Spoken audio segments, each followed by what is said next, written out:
Welcome back. My name is Joshua Phillips, and this is the second video in our series on grief and coping with loss. In our last video, we talked about what grief is and some common misconceptions around it. Today, we'll be exploring the characteristics of grief and how they might impact you. Remember, these are not set stages you need to go through in a specific order. Instead, they are experiences people encounter that can come and go at any time. So, if you're ready to join me today, go ahead and grab a cup of coffee, get comfortable, and let's get started. When we think about grief, we often imagine a set path that we're supposed to follow. But the truth is, grief doesn't work that way.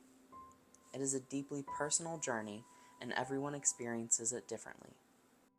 The characteristics of grief are like waves in an ocean. They can rise up suddenly, recede, and then come back again when you least expect it.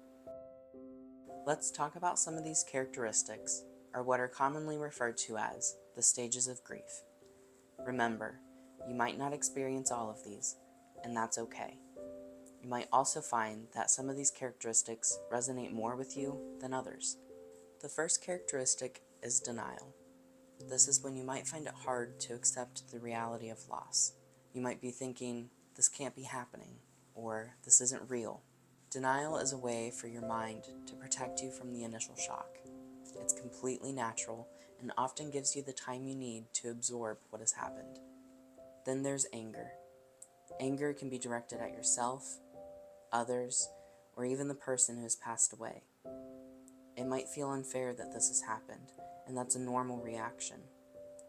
Anger can be a way of masking the pain or the hurt that we are feeling inside. Next, we have bargaining. This is where you might find yourself thinking, what if, or if only scenarios. You might wish for things to go back to how they were, or even try and make deals to undo the loss. All of this is completely normal, and bargaining is just another way for our minds to try and make sense of everything that has happened. Another characteristic is depression. This isn't clinical depression, but rather a deep, profound sadness that can feel overwhelming. You might feel a sense of emptiness or hopelessness.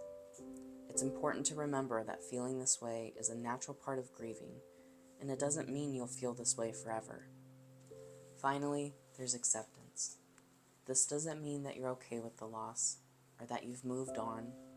Acceptance is about recognizing that the loss has happened, and finding a way to live with it. It's understanding that life is different now, but it doesn't mean it's over.